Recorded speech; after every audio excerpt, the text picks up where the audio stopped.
నమస్కారం వార్తాకిరణం వార్తలకు స్వాగతం నా పేరు లక్ష్మి వార్తల ముందుగా హెడ్లైన్స్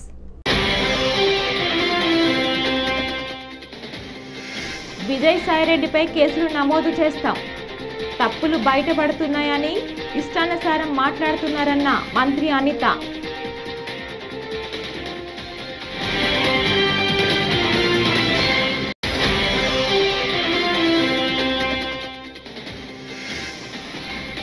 నాదెండ్ల మనోహర్ పరచూరి బ్రదర్స్ లా మాట్లాడటం సరికాదు ఎమ్మెల్సీ బొత్స సత్యనారాయణ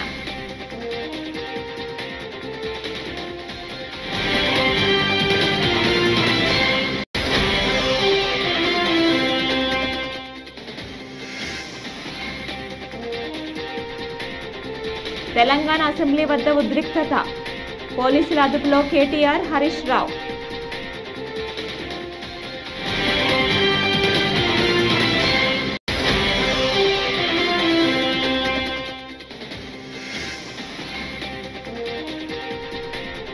ఆగ్నేయ బంగాళాఖాతంలో కొనసాగుతున్న అల్పపీడనం ఏపీకి వర్ష సూచన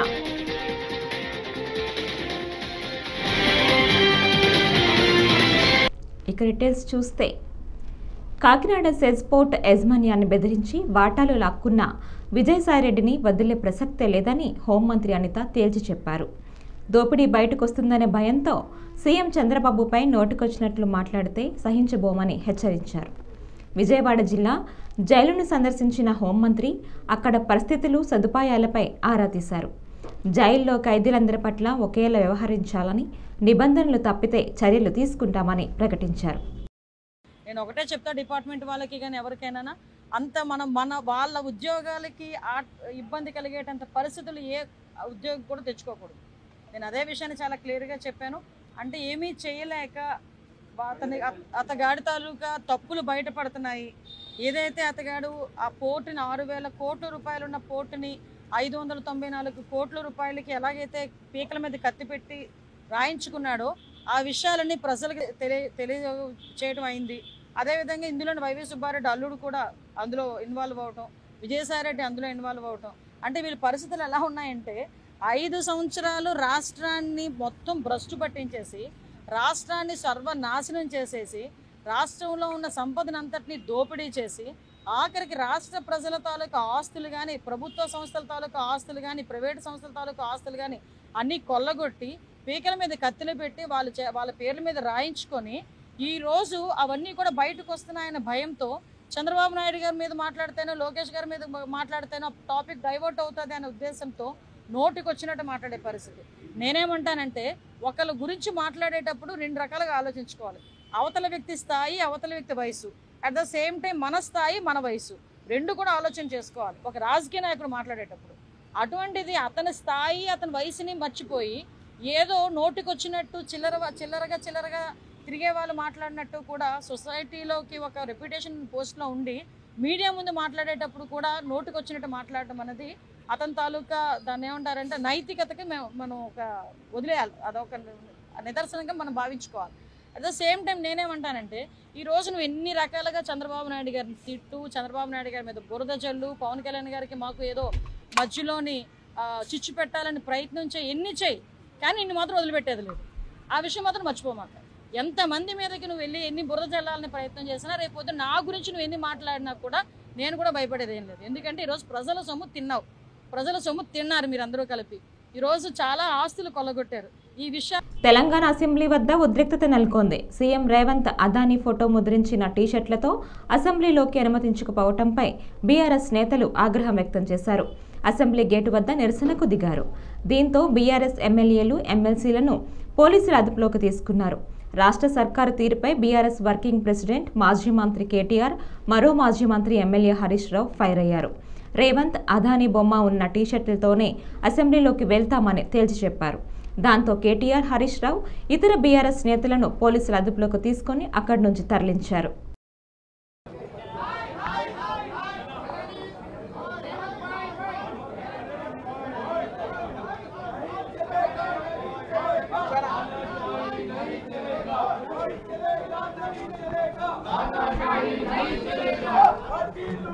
नहीं चलेगा, नहीं चलेगा, नहीं चलेगा, नहीं चलेगा, नहीं चलेगा नहीं चलेगा नहीं चलेगा नहीं चलेगा नहीं चलेगा नहीं चलेगा नहीं चलेगा नहीं चलेगा हाय हाय कांग्रेस तल्ली वद्दुरा कांग्रेस तल्ली वद्दुरा कांग्रेस तल्ली वद्दुरा कांग्रेस तल्ली वद्दुरा जय तेलंगाना जय तेलंगाना तेलंगाना विद्यार्थी अमर वीरुలకు तेलंगाना विद्यार्थी अमर वीरुలకు तेलंगाना विद्यार्थी अमर वीरुలకు तेलंगाना तल्ली मुद्दुरा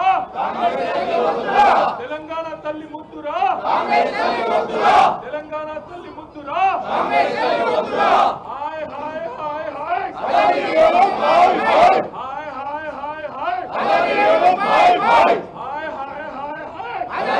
हाय हाय जय तेलंगाना जय केसीआर जय केसीआर जय केसीआर जय केसीआर जय केसीआर जय केसीआर उधर भी देखो रेवंत अदानी इधर भी देखो रेवंत अदानी किधर भी देखो रेवंत अदानी उधर भी देखो रेवंत अदानी इधर भी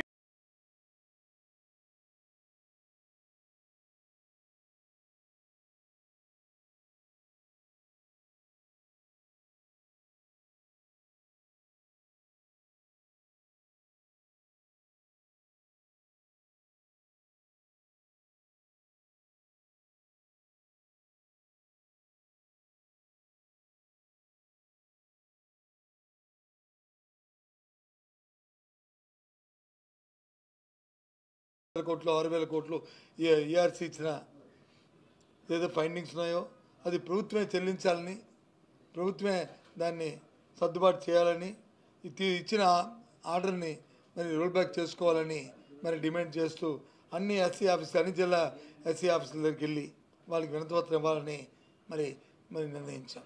దాంతోపాటు ఎక్కడైతే డిస్కామ్స్ ఉంటాయో డిస్కామ్ల దగ్గర మాత్రం డిస్కామ్లో ఉన్న సిఎండి ఇచ్చి వాటికి వచ్చి ఎస్సీలకు ఇవ్వాలనేది ఇచ్చాము ఈ కార్యక్రమాన్ని. అలాగే జనవరి 3వ తేదీ నాడు ఇప్పుడు వచ్చి ఫీజు రింబర్స్మెంట్ని మరి ప్రభుత్వం వచ్చి 7 నెలలైంది.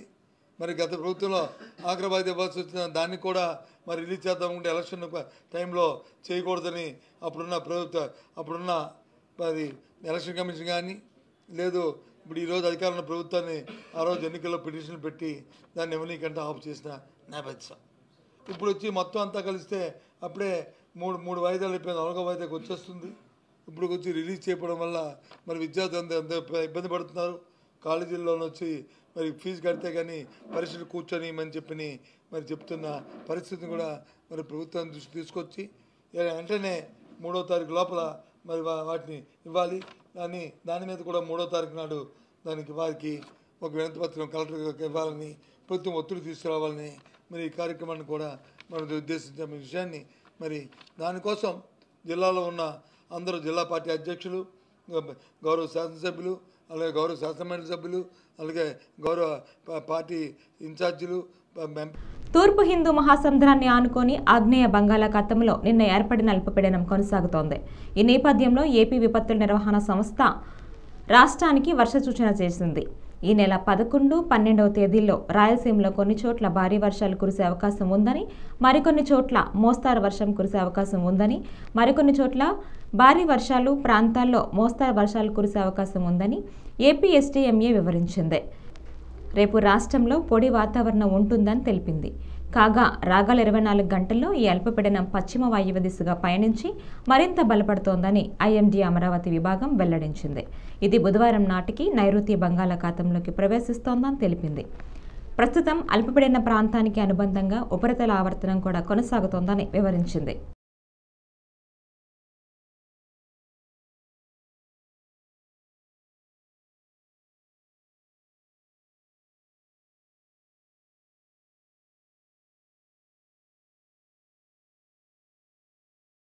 ఎలాంటి కాలయాపన చేయకుండా వెంటనే డిఎస్సి నోటిఫికేషన్ విడుదల చేయాలని, డిఎస్సి పరీక్షను ఒకే క్వశ్చన్ పేపర్గా ఉండేలాగా చర్యలు తీసుకోవాలని డివైఎఫ్ జిల్లా కార్యదర్శి రాఘవేంద్ర డిమాండ్ చేశారు. సోమవారం జిల్లా కలెక్టర్ కార్యాలయం ముందు ధర్నా చేసి మాట్లాడారు. గత ప్రభుత్వం నిరుద్యోగులను నిర్లక్ష్యం చేయటం వల్లే ఇంటికి పరిమితం కావాల్సి వచ్చిందని, ఈ ప్రభుత్వానికి కూడా అదే గతి పట్టించుకుంటారా అని ప్రశ్నించారు. 3వ తేదీ మెగా షెడ్యూల్ నోటిఫికేషన్ విడుదల చేస్తామని చెప్పేసి మరి ఇప్పుడు కొత్తగా ఇంకో సమస్యను ముందుకు తీసుకొచ్చి ఎస్సీ వర్గీకరణ కోసం కమిషన్ వేసానంటున్నాడు. కమిషన్ వేసి నెల 10 రోజులైనా అది పని కూడా సరిగా మొదలు కాలేదు. కావాల్సినటువంటి డేటా, ఎస్సీ వర్గీకరణ కావాల్సిన డేటా అంతా కూడా ఈ రోజు రాష్ట్ర ప్రభుత్వం దగ్గర ఉంది. గత ప్రభుత్వమే క్యాస్ట్ బేస్డ్ సెన్సస్ చేసింది. ఎవరు ఏం ఉద్యోగం చేస్తున్నారు, ఏ కులం వారు ఏం తింటున్నారు అనేది కూడా ఆ రోజు డేటా కలెక్ట్ చేశారు. మరి అవన్నీ ఉన్నప్పుడు వాళ్ళు కమిషన్ పేరుతోని కాలయాపన ఎందుకు చేస్తున్నారని చెప్పేసి ఈ రోజు మేము నిరుద్యోగులు అడుగుతా ఉన్నాం. 2018 నుంచి డిఎస్సీ లేక చాలా ఇబ్బందుల్లో ఈ రోజు డిఎస్సీ అభ్యర్థులు ఉంటే మరొక 6 నెలలు అని చెప్పేసి ఇప్పుడు సావుకారు సమ్మగా చెప్పినట్టు ఈ రోజు చంద్రబాబు నాయుడు గారు, లోకేష్ గారు చెప్తా ఉన్నారు. 6 నెలలకు కూడా మీరు పూర్తి చేసే పరిస్థితి లేదు. కాబట్టి మేము అడిగేది ఏమంటే ఇచ్చిన మాట ప్రకారం ఈ డిసెంబర్ లోపు మొత్తం ప్రాసెస్ పూర్తి చేస్తామన్నారు కదా, కనీసం డిసెంబర్ లోపు షెడ్యూల్ ఇవ్వండి స్వామి అని చెప్పేసి ఈ రోజు డిఎస్సీ అభ్యర్థులుగా మేము అడుగుతా ఉన్నాం. అలాగే 2018లోన బాగా చదివిన వాళ్ళకి ఉద్యోగాలు రాలేదు. కారణం ఏంటి అంటే మొత్తం కూడా నార్మలైజేషన్. ఈ నార్మలైజేషన్ వల్ల 10-15 పేపర్లు రాస్తున్నారు. ఎవరికి ఎక్కువ వచ్చినా ఎవరికి తక్కువ వచ్చినా అర్థం కావట్లేదు. కాబట్టి వెంటనే మొత్తం కూడా ఒకే పేపర్ పెట్టాలని చెప్పేసి మేము డిమాండ్ చేస్తున్నాం. షెడ్యూల్ ఇవ్వాలి, ఒకే పేపర్ పెట్టాలి. ఈ 2 డిమాండ్ల కోసమే ఈరోజు ధర్నా జరుగుతుంది. ప్రభుత్వం సంధించకపోతే రేపటి నుంచి రాష్ట్ర వ్యాప్తంగా అన్ని జిల్లాల్లోన ఆందోళన చేస్తామని చెప్పేసి చంద్రబాబు నాయుడు ప్రభుత్వాన్ని హెచ్చరిస్తున్నాం. నగేష్ డివైఎఫ్ఐ జిల్లా కన్వీనర్.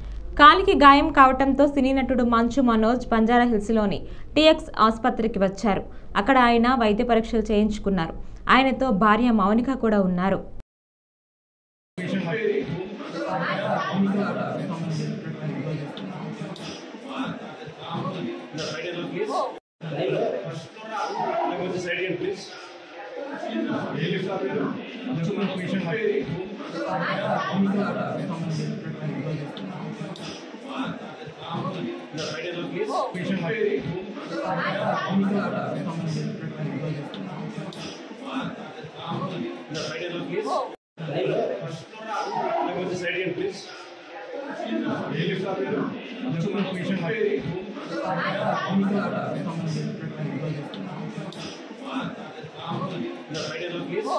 ప్రజాపాలన విజయోత్సవాల్లో భాగంగా ఆదివారం సాయంత్రం ట్యాంక్ బండ వద్ద నిర్వహించిన ఎయిర్ షోను ప్రారంభించారు. 15 సూర్యకిరణ విమానాలతో చేసిన విన్యాసాలు సందర్శకులను ఆకట్టుకున్నాయి. ఎయిర్ షోను తిలకించేందుకు నగరవాసులు పెద్ద ఎత్తున తరలివచ్చారు.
కాకినాడ కార్పొరేషన్ ఇంజనీరింగ్ విభాగంలో పలు విభాగాల్లో పనిచేస్తున్న కాంట్రాక్ట్ అవుట్సోర్సింగ్ ఉద్యోగుల సమస్యలను తక్షణమే పరిష్కరించాలని విధులు బహిష్కరించడం జరిగిందని Andhra Pradesh municipal engineering workers union అధ్యక్షులు బత్తుల శివశంకర్ పేర్కొన్నారు.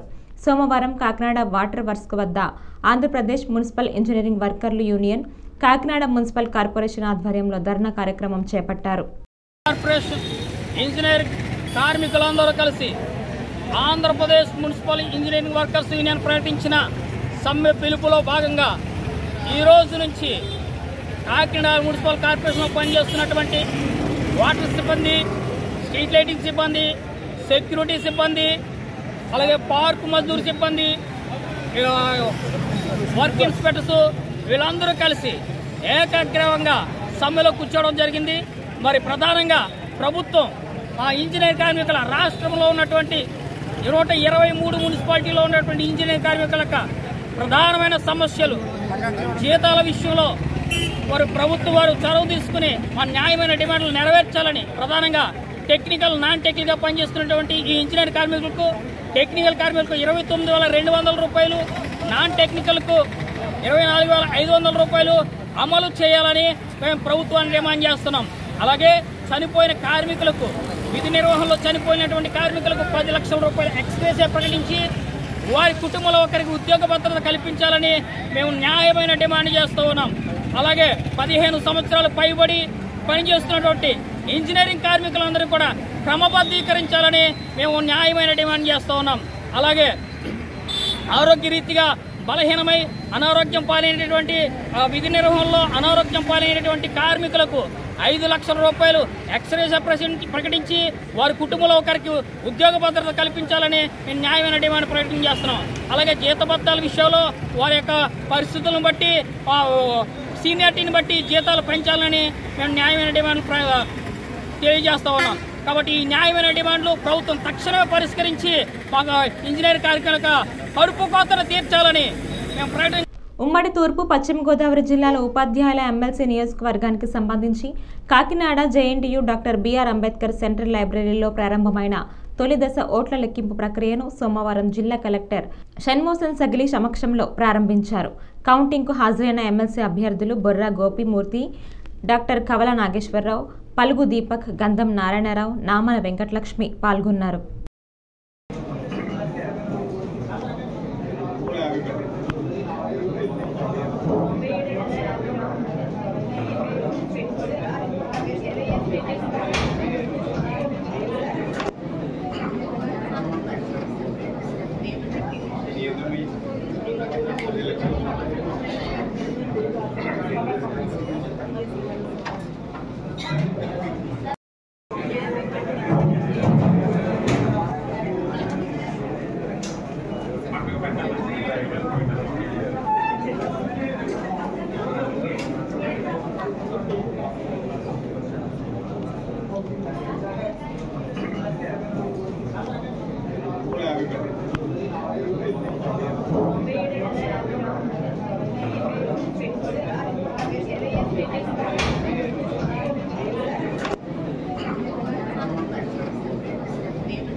గ్రామాల్లో భూ వివాదాల పరిష్కారానికి ఈ నెల 10 నుంచి జనవరి 8 వరకు రెవెన్యూ సదస్సులు నిర్వహిస్తున్నట్లు రాజమండ్రి రూరల్ తహసీల్దార్ కుమార్ తెలిపారు. ఆదివారం ఆయన మీడియాతో మాట్లాడారు. రెవెన్యూ గ్రామ అధికారుల సదస్సులో పాల్గొని 22A ఫ్రీ హోల్డ్ భూ ఆక్రమణలపై బాధితుల నుంచి ఫిర్యాదులు స్వీకరించి పరిష్కరిస్తామన్నారు. పరిష్కరించలేనివి నిర్దేశిత ప్రొసీజర్ ప్రకారం పరిష్కరిస్తామని తెలిపారు. వచ్చే నెల జనవరి 8వ తారీఖు వరకు కూడా రెవెన్యూ సదస్సులు ప్రతి గ్రామంలోని నిర్వహించడానికి సన్నాహాలు చేశారు. దాని నిమిత్తం ఆ గ్రామ స్థాయిలో ఒక్కొక్క రోజు గ్రామాన్ని బట్టి మనం ప్రతి టీము అంటే సర్వే ఆల్ దానికి ల్యాండ్కి సంబంధించిన అన్ని డిపార్ట్మెంట్లు కూడా అధికారులు దీనికి అటెండ్ అవుతాం. అటెండ్ అయినప్పుడు ఆ లోకల్గా ఎవరైతే మీరు ఉంటారో ఈ ప్రాబ్లమ్స్ ఉన్నాయో వాళ్ళు వచ్చి ఈ భూములకు సంబంధించి మీ యొక్క సమస్యని చెప్పుకుంటే అవి ఏ లెవెల్లో మేము పరిష్కరించగలమో తీసుకుని ఈ వార్తలు ఇంతటితో సమాప్తం. నమస్కారం.